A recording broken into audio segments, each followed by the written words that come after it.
Laitetaan 60-luvun Scania käyntiin.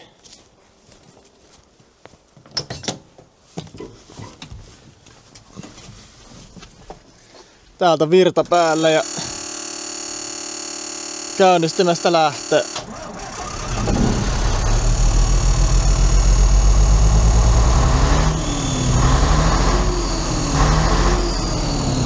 Käydään kattoo moottoritilaa vielä.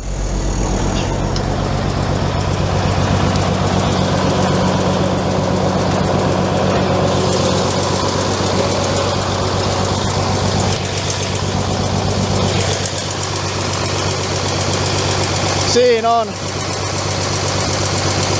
Hyvin käy.